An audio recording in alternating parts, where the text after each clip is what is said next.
What happens when it's 1991 and they decide it's a really good idea to do a 3D fight sequence in the middle of a fucking movie? We're about to find out when we discuss Freddy's Dead, The Final Nightmare.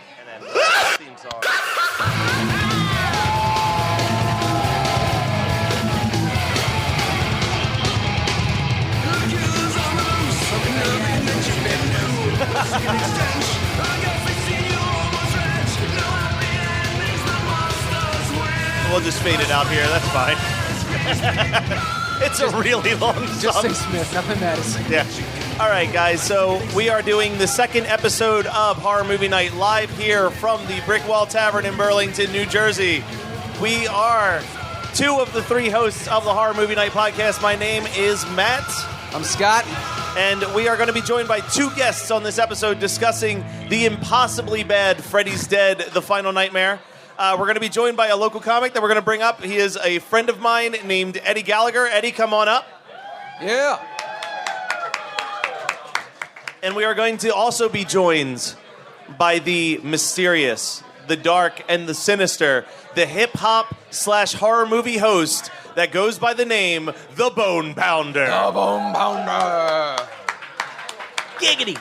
All right, Bone Pounder. Hello, Eddie. Hello. How are you? Good evening, boils and ghouls. Should I just call you Bone the whole time? Mr. Pounder, please. Mr. Pounder. That's Only what if you're Mrs. nasty. Pounder calls me. Mr. Pounder, if you're nasty. All right, so Freddy's Dead. Oh my God, what a train wreck. So this is like simultaneously one of the best and one of the worst Nightmare on Elm Street movies. Like, Wait, I think you have to qualify that. yeah. So there's like some really good moments in this movie, and it is surrounded by some really bad. of it. Like, yeah, the last like 30 You mean minutes. when it's over? So my first note says, second best song in a Freddy movie, props to the Goo Goo Dolls. That's my first note, too. I mean, not verbatim, but pretty close. That's why we're best friends. Yeah. So according to myth, so this movie starts off with actually a really cool dream sequence, if you guys have ever seen the movie.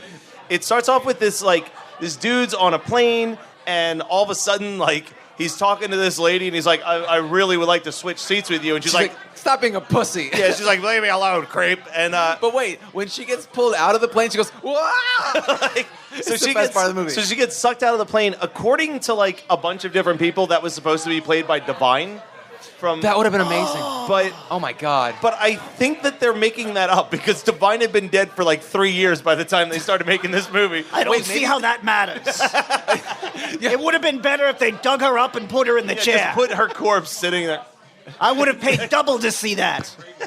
You were broke anyway, so I mean, it would have been $0. But yeah, the opening dream sequence is really cool in this movie. I think. It's really solid. It kind of reminds me of the dream sequence. Is that in part 2 with the school bus that's like on the spikes? Yes, that's part 2. Pretty solid. If Freddy's driving the school bus, you know it's a bad film. Yeah, which both of these movies he drives the school bus. No wonder that sticks out in my This and mind. part 2, they're two of the worst ones. No. 2 of? The worst part one 2. is Dream. The Dream Child is unwatchable. Yes. But for anybody that doesn't listen to our podcast, a couple months ago, maybe a month ago, we did Freddy's Revenge, Freddy 2, Nightmare on Elm Street 2, and it does have its moments if you see it through a very specific lens. A very specific lens. A very rose-pink colored lens, actually. A rainbow colored lens. Rainbow-colored lens with some bondage on the side. Yes, that is part 2. That's how I view everything.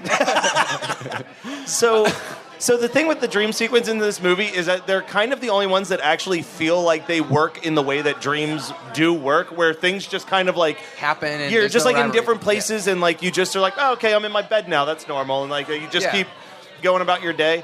But it's just so wacky.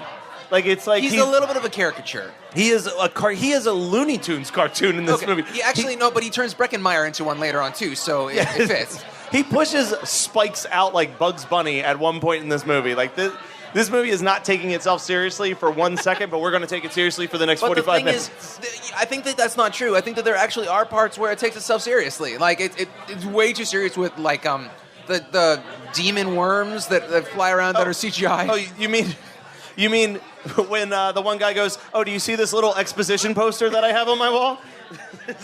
And he's like, the thing is that I don't know how in depth you guys watch your horror movies, but the guy is talking to his like psychologist friend, and he's like, check out my new print on the wall. I bought it for $3 at Amazon on Amazon.com. I went to Barnes & Noble, guys, and I picked up this sweet poster. Let's talk about it for five freaking minutes. I went to Barnes & Noble. They wanted 10. I said, fuck that. Let me check Amazon for prices.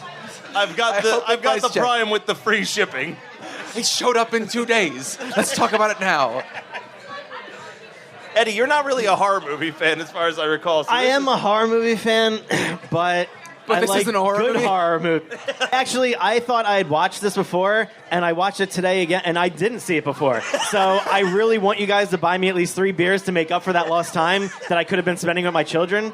It was a complete piece of shit. You didn't watch this with your kids? No, I mean I wanted to, This but is a bonding film. it is. Ladies, Matt Kelly is single. He's only 11 months old. I was kind of afraid it might scare him. So I like that we are introduced to our main characters, which are video game kid, deaf guy, and boxer girl. They are walking caricatures of themselves. Well, you forgot to mention in the very opening scene that he fell down a hill for like 3 minutes, which is probably the second best falling down the hill next to Princess Bride. Yes! And as he third goes to down, Kung Pao, Hidden Fist. as that guy's falling down the hill in this movie, he's like, it was you. Jesus Christ. I was thinking that the whole time. You can just imagine the director saying, fall more. No, fall more. You're not falling enough. It's like, Fall like you mean it. Yes, fall like you love it. I was going to say, like, the movie Hot Rod did that fall, but it was, like, supposed to be absurdly long. This was, like, ridiculous. And Breckin Meyer, I just want to point out, is wearing the most 90s shirt that has ever existed. He's actually wearing the exact same outfit with the exact same hair and the exact same stoner attitude as he is in pretty much every movie he did in the 90s, starting with Clueless. Seriously, I just want him to be like Marvin the Martian, man. That's his character in this movie. He's about to jump out a window for being tardy. Yeah, that would have made so much sense because like the main character gets thrown out a window when he's in the house. Don't worry, I'm loud enough. Right? I just like touching phallic things. We know. Well, and somebody's got their hand on my thigh. No, not me, never. Bone pounder it is. This movie's packed with insane cameos. Like, the most insane cameos. But they're worthless Yeah. because they're about 20 seconds apiece. Oh, yeah. How much do you think Johnny Depp got paid to come back for this stupid movie? Not a lot. That's where he started, right? Isn't this like the If movies this that he wasn't a started in? favor, I would be surprised. It's also the movie he most regrets. I don't know. I mean, maybe at the time, but he's done some awful shit like But not the one he should regret most, but the one he does. All right. Huh, interesting. I don't know. Tom Arnold kind of looked like he just got done having a stroke, which I feel he probably looked like the entire time he was with Roseanne, so I'd understand. Yeah, that was like Tom Arnold's look for most of the 90s. Yeah, I pretty was about much. to say, like, if you're married to Roseanne, the only thing you're getting is a stroke. So Roseanne does this weird thing when he starts screaming at her where her body just goes like completely limp and she's like... That's really good for the listeners, by the way. Oh, that was great for Matt the turned listeners. into a fish on land for a moment. She was thinking about making babies with Dan Connor. So, like, but that movie, so I will say, like, there are elements of this movie that I really like. And, like, the idea of, like, the town with no children Is awesome. Is Super awesome. awesome, And, like, yeah. the crazy, like, carousel and everyone being completely out of their mind is great. So here's a quick question, and I've seen this movie like 5-6 times, like more times than I should have seen, but do you guys think that town exists outside of reality, or is that town actually, is it like everybody is Do you kind think of they're like, in a collective hive dream at all times? I don't know, or Freddy has somehow put them in a separate reality because if all the kids originally got killed in the 60s, late 60s, right, is Yeah. when Springwood was, all the kid deaths happened, apparently. That would mean that Tom Arnold, Roseanne Barr, and all the people at that town No one fair, moved. no one grew old. Everybody's wearing 60s, like late 60s clothes. So I don't know if that's a dream or, I mean, like when they go to Springwood, I can't quite tell if it's like a dream or if it's an It alternate can't reality. be a dream. Roseanne Barr would never be in anybody's dream. Well, no, I would say, so I think you're wrong with the timeline, because if the first Nightmare on Elm Street came out in 84. 84. No, this makes sense. So though, late because 60s, early if she 70s. was 70, no, if she was 17, if Nancy is 17 in 84, that would mean 68, right? Yeah. It goes 84 to 74 is 10, and another 7 is Up until the kid murder. So the kid murders happened in the 70s. No, the kid murders would have been late 60s because the parents, before they had kids, would have killed Jason or Freddy, and then when they had kids and he came back as a ghost to haunt them, would have been after those kids were born because those kids, he was killing everybody's kid in Springwood. Okay. So like that's in my mind, it would have been 68 when and there's a board that one guy, because everybody's caught in a time loop. Absolutely, everybody's caught in a time loop because that guy in the school is writing on the chalkboard the same thing all over the time, and I'm pretty sure he's been doing that for like 20 plus years. But I think you're also forgetting, like, even if this was 68, so let's say it's 68, the movie is from 1991. So the time difference is only like 20 years. Well, the so movie if they were like takes 30, place- they would be 50. No. But you got to keep in mind that Nancy was 17 in 84 when the first movie came out. So that's where you're setting your bar. You're not setting your bar 20 years before 1991. You're setting your bar 17 years before, because they're juniors or seniors in high school in the original Nightmare on Elm Street. So you're setting the bar back to 68. I honestly think that. The movie There's too takes much math place for in this. 1999. Yeah. As you Oh, recall, that's right. That's the beginning oh my scroll God. is 10 years in the future. You're absolutely right. I'm from so the sorry. end of the last film. Yeah. So I instead forgot. of That's actually 2001, very it is true. 1999. Yeah, no. It took you 2 years to make Damn, this he movie, just which stumped is the absurd. host. Son of a bit. I read it on IMDb too. I just forgot. I didn't And it's take a also note, so- an alternate sci-fi universe because if you look at what this history teacher is writing, the Hiroshima and Nagasaki bombings failed on his timeline. Oh my God, this is Flashpoint with Freddy. Oh my God. Wow. Think Seriously. about that. Flashpoint Freddy's the name he goes by on Friday nights at the strip club. I'd toss him $1 or two in that sexy, like, skin tone G-string or whatever you might have. So we got way off track here. I want to say one thing, though. Rachel Talalay is the name of the director of this. It was her directorial debut, and But she she almost worked- immediately did Tank Girl after this. Yeah. Which makes a lot of sense. It's a ton of sense. And she worked on all John Waters movies leading up to this point. So the whole movie does feel like John Waters presents Freddy Krueger. Yeah, It's got a very weird color scheme to it. It's it's the brightest Nightmare on Elm Street I think it's movie. also because they're going back to 68 for Springwood. That makes sense, when, too. When Freddy is actually, and that is absolutely one of my favorite parts of the entire series. Like this movie has, this series has what, 9 movies in it now? Yeah. And I think that when you get to see Freddy actually killing kids as Fred Krueger, it's just awesome. It's like such a cool concept. It's just really poorly executed here. It's super poorly executed. So there's a scene where they can't get out of the town. The map says we're fucked. That is So the It's best more line- fucked up that they had the girl driving first. Yeah. So they can't get out of town. And there's this point where, keep in mind, our main characters are all runaways. They are about to squat in the house. They're like, what, there's no plumbing? Like, And then, yeah, they're complaining about this house the entire time. Also, how do you they live know how on the street. Like, The bed's a bit dusty. Oh, I might to as eat well go cockroaches sleep in the for dinner? gutter. Like, also, how do they know how to drive? I mean, they're not.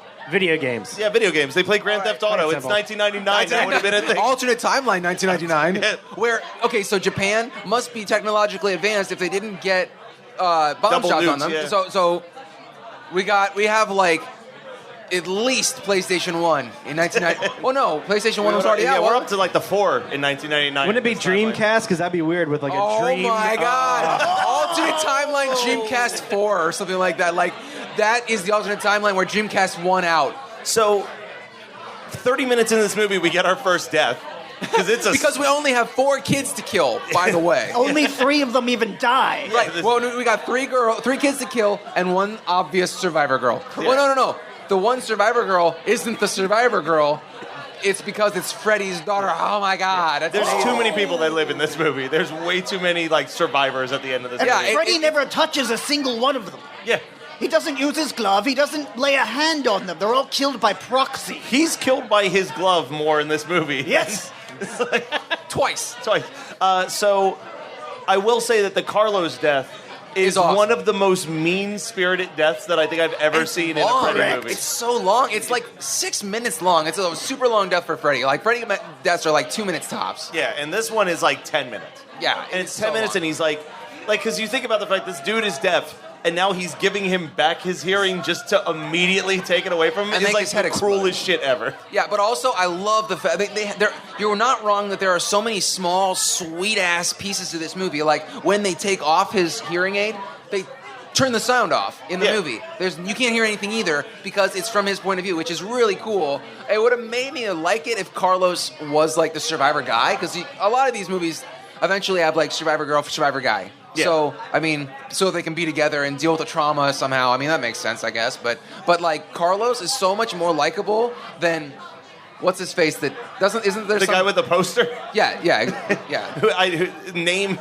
Name citation needed. Like, I don't remember his name. Everyman, I think is his last name. Yeah, John Everyman. So, yeah, I have a note right here where it just says, I'm just going to say it. I'm not sure why people hate this movie. Like, But I don't like it. I don't like this movie. Do you like this movie? Do either of you guys like this movie? Absolutely not, and I had to watch it 3 times to prepare for this, so thanks for that. That's on you, all right? Like, that's not our fault. That was your decision, not mine. I watched this movie 3/4 of one full time for this podcast. I watched it from minute 0 to minute 120 or whatever it was. Yeah, but you ride that fast forward. I mean, I ride that fast forward like so hard. This movie and Jason Takes Manhattan. There's in the middle, just like, God damn it, I'm really not having a good time. There is nothing greater than when you can put subtitles on a movie and fast forward enough that you can still read the subtitles at the bottom, so you're It's like, always got 2x. It's not. You can't do 4x. It's always the 2x. So it's like you can get through it in 40 minutes, but like it's still 40 minutes. You're like, man, watching the clock. All right, so question. So I've never done drugs, but I need to ask, has there ever been a point where you've done so many drugs that you cannot be woken up by anybody? Because that is definitely a line where they're like, he's too wasted to wake up. Especially with weed. Like, I mean, I don't know about hard drugs, but I'm pretty sure nobody's in a weed coma. But I will qualify that with, if there's one person that I've ever seen in a movie that could be in a weed coma, it's Breckin Meyer in the early 90s. Like, that dude, he's method acting just like pounds of weed for this movie. They paid him in weed, actually. So there's a scene in this movie that is super cool and makes zero sense, which is when he's like, knock me out, I'm going to save him in the dream. And she hits him with a piece of wood, and he falls into a table and then vanishes. And Well, there's that's what makes me think that Springwood is like outside of reality. So wait, because- so they intercepted a dream within a dream? I don't know. I mean, this could be. There was a Louis Is this Armstrong like, song about that. Is this the Chris Nolan Freddy movie? Like, They're continuing the waking dream from the dream child. Yes. Yeah, we're my in God. the dream Let's not child. talk about Oh that my movie. God. Well, John Doe was originally supposed to be Jacob Yeah, it was from supposed the to be dream him. child. Yeah, that was the original plan. They carried over a lot of those thoughts, but since they cut that out, it makes no effing sense. not at all. There's a lot of like dream reality issues, which I guess that would explain if we think about it from that, because like people are awake, but they can see like a hole to hell in the floor, which is like really weird. Like that shouldn't be the case. Is that not normal? I mean, I haven't been to your Tread lightly. studio/lair yet. That is related to your question about drugs, by the way. So But there's like the Breckin Meyer death does not hold up nearly as well as the Carlos death. no, not at all. The Breckin Meyer death is quite possibly the most cringy death in any of the Freddy movies. But they got that sweet use of Indagata Davida. No. That movie, that song was so played out by 1991 that I can't believe that they even put it in this film. Like, there's so many other. Is that like, okay, this is the typical weed guy song? It should be Pink Floyd. Like, come on. Yeah, there's definitely better options than Indagata Davida. no. I get the feeling that the producers making this film didn't give a shit. No, they were in it for a paycheck, and so was Robert Englund because he had a blast making this movie. He took nothing seriously. I think he came on, one-taked every single scene. It's like he was the one directing his scenes. Like he's like the one who's just like I'm "Hey, playing guys." with power. Yeah, I- fuck it, roll. We can't get a real Powerglove, just make me a fake one. He's like the little kid in Pee-wee's Big Adventure who's like, I'm ready. At some point, somewhere on a cutting room floor, there's footage of Robert Englund when he meets the black scientist saying, "What's up, Doc?" Oh my, There definitely has to His be. name is Doc, after all. that guy is worthless too. Like, for all He's worthless in this movie. I do want to congratulate him though, because he is probably the first black guy to make it through a horror film without dying. Round of applause. Do any other black dudes live through any Nightmare 3. Kincaid. You're right. Okay, so they set a precedent like Yeah, 10 years Nightmare is earlier, the one or where you can 6 survive. years earlier. You have the But he potential did to get survive. killed years before Yeah. in The Running Man. And he gets killed immediately in the next movie. Yes. There's a great quote from that actor who was like, I think they cast me in Nightmare 4 because they were like, shit, we let the black guy live. Gotta get him taken care of right away in the next one. Wait, so I have a question about the chalkboard death. Carlos's chalkboard death, which is super awesome. Yes. Like that. Back to Carlos. Is that the very first time in this series that they actually did the nails on a chalkboard kill? I think so. You Because- think with a nail finger glove, that would be a decision you would have done way earlier. Well, they than do that. they do it in the first one where he's like rubbing it against the poles of the gratings and posts stuff, and stuff, yeah. when Nancy's in her dream in English class. Yeah. But I honestly can't think of another time where they did that, and it seems so weird that they would take until the sixth Yeah. movie. They didn't want to be hacky too quick. It's the same thing with We're comedy. talking about Freddy, man. Like, this is the hackiest But they shit saved ever. the best for last. That was the tagline, was it not? Yeah. They did a funeral for Freddy for the premiere of this movie, which I think is awesome. I No would way. have gone to that. I was 9 years old. I would have loved to have gone to the Freddy funeral. So this is when we get a 10-minute Freddy history lesson featuring Alice Cooper. That was super weird that Alice Cooper was in this, and I actually have a note saying that I had enough Alice Cooper. That Alice Cooper. What was the cameo that we did? Didn't we do one? Oh no, I was thinking Gene Simmons. Shit, we did Trick or Treat '87, and I was like, I don't ever need to see Gene Simmons in a horror movie again. Gene Simmons and Ozzy in that movie. Yeah, and they were on the front cover of the original VHS, and they in it were for literally 2 in the minutes movie combined. like together. Yeah, Yeah. like 2 minutes total. The Alice Cooper went on the record by saying that he agreed to do the cameo because he figured people were going to blame him for the birth of Freddy anyway, so he might as well just play Freddy's father. Which, good for him. Yeah, I mean, I will give Alice. I don't particularly like Alice Cooper's like music, but I have to give him props for being very self-aware. Yeah. So they did this weird 3D glasses. Oh my thing God. That, like, I don't know. We met someone today at Monster Mania who told us that they saw this movie live in theaters. And they did the 3D glasses thing, and I was like, "How was it?" And he goes, "Fucking awful." Yeah, we were expecting this dude who was like probably 18, let's say 18 in 1991, watching this movie, being so stoked for like Freddy's dead. Puts on the 3D glasses, he's like, man, what a waste of like probably $3 to go to the movie theater back then. So while we're talking about Monster Mania, quick side note from Freddy's Dead. So we have at our booth, we had a video that's just playing on a constant loop, and it's like clips from our episodes. And we had a clip from Tusk playing, and this guy's staring at the TV, and I'm like, "Oh, what are you looking at?" He goes, "Oh, Tusk is on there." I'm like, "Oh yeah, man, that movie's fucking awful." And he goes, "My daughter was in it." I said, she was good." He's like, Well, but then that guy immediately like was like, "Oh, she worked on the." she built this walrus suit. Yeah, she worked And on. then- but he was like, "No, it's a bad movie. We're fine with saying that in our household." Like, Yeah, but he found his daughter, got her to come over and talk to us. We did a short interview with her, and like we had nothing but good things to say yeah, we about the spoke to her. costume. We're because, going to like, probably put out a bonus episode where we just talked to her for like 10 minutes about what it was like to work on Tusk. But that was just, I've never wanted ketchup for my foot more in my entire life than when I was just like, "Oh yeah, that movie's shit." And he's like, "My daughter's a part of that." I'm like, "Okay, sorry, I'll just go away now." we were stuck because there were so many people at Monster Mania. It's not like we really could like get away. We were stuck in our booth because like it was wall to wall people. Yeah, there was a So- lot of people. It was a fun time.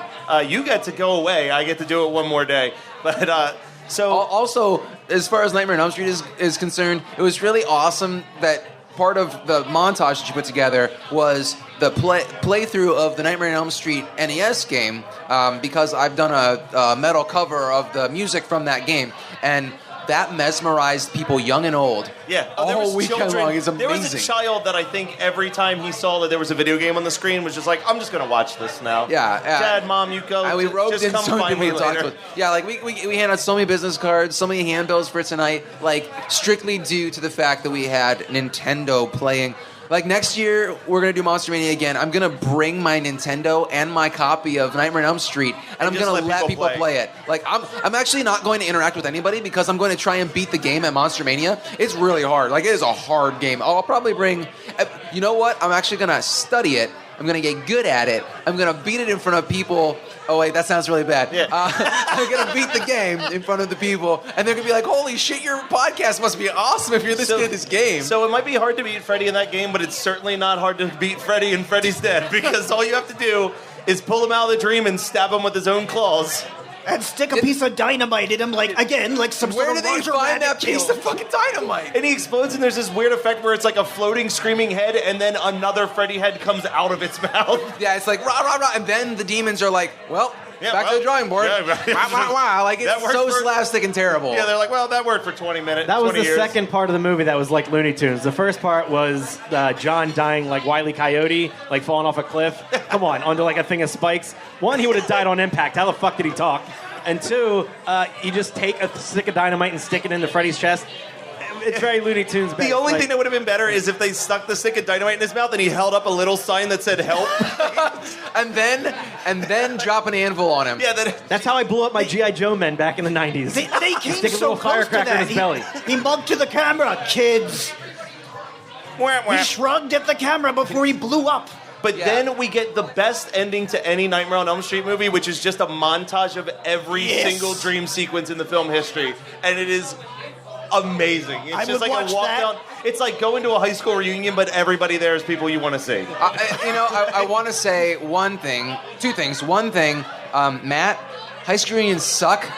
So I've never been to one. I'm just assuming. obviously, if Facebook is depressing enough, you don't need to My do it in real life. invitation always gets lost in the mail. Might as well. It sucks because he was, like treasurer. But anyway, also I think you meant like, treasured. I was treasured. we know that's not true. But the montage is not good. Like it takes all the fun out of the like the possibility of a montage, and it's just like it takes everything out of the context, and I was bored watching it. So do you want to hear what Adam thought about this movie? I would love to hear what Adam thought about it. He's probably going to shit all over it. So again, so our co-host Adam's up in Canada. He's unable to make it down here tonight, but he wanted to send us his review of the movie. He says... He's not coming because the strip clubs are better up there. Probably. His review says... Freddy's dead, and the irony every second of this movie drips with irony. The acting is ironically bad, the jokes are ironically unfunny, the kills are ironically stupid, and the plot twist is ironically ridiculous. The only reason to watch this movie is ironically with your ironic friends dressed in your ironic t-shirts, drinking ironic Pabst Blue Ribbon in your house, with your ironic Jim Morrison shirtless poster that you bought at a flea market that you only went to be ironic. So let me add some sincerity into this evening. I unironically wish that this movie was the personification of a human being so I could fill its shoes with concrete, put it in a car, tie its hands to the steering wheel, light it on fire, push it into a lake filled with piranhas that have been infected with HPV virus, and then I would ironically tip my fucking fedora and walk away while In the Gata Vita played because it was all a stupid ironic dream sequence that you can never escape the hell that is this movie. Wow. Fantastic, Adam. People, yes. Man. That was better than what I said. Adam can quit the podcast now because he will never peak. That never go past that. That is the peak right there. Did anybody else think that a young Robert Englund looks a lot like Ryan Stiles? Yes. It freaked me out. He was going to do like a hoedown in the I middle was of one of the waiting dream for it, man. sequences. Especially when he was thought- beating his wife in the backyard. That was the Irish drinking song. I think they should have played that in the background. Wow. Now we've got 2 podcast episodes that are dark as fuck. Domestic violence. It's my go-to. I think that's every Philly comics go-to. Delco, not Philly. Get it right. All right, well, so would any of you guys recommend people to watch Freddy's No, Dead? absolutely not. No. I kind of would. Because you Only are a people I hate. masochist. I would defend this one. I won't make people watch Jason Takes Manhattan. Well, but Matt also would be like, let's watch this together because he wants to bond with people over pain. That's what you do. You're like, well, I'm never going to go to war, so this is like the closest thing that I can get. It's like, I honestly don't think that you should be on record saying that Freddy's Dead was your war. I have a question, though. Freddie did say that there is an Elm Street in every town. Is that true? because I know There this was is in my going town. into multiple towns with an Elm Because Street. I felt that like Springfield was a town in every state, and I'm wrong on that. Well, it's So- not Springfield, it's Springwood, but it's close enough, right? But No, but I'm saying like I there think are that there was an multiple actual Springfields. Springfield, and there's There- multiple. there's supposed but to be there's one in not every in state, right? Yeah, but yeah. there's not. No. But honestly, I grew up in a small town in Ohio. There was an Elm Street. God damn it. I went to college in a small town in Ohio. There was an Elm Street. I now live in Akron, and I'm positive there's an Elm Street. I'm like the map in this movie. I'm fucked. You would think that people would treat that like the level 13 in an elevator. Like, you don't go to floor 13. Like, there shouldn't be an Elm Street in anybody's town. Well, this isn't in Japan, so we're safe from that. All right, guys, that was our episode on Freddy's Dead. Thank you so much for hanging out, enjoying the insanity that is our podcast. If you're at Monster Mania tomorrow, swing by our booth. We're at G86, and we're going to have some great music coming up. Thank you again for all you guys. Thank you to our guests. Thank you for Eddie. Thank you for Bone Pounder. Thank you, everybody.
You're listening to the Geekscape Network.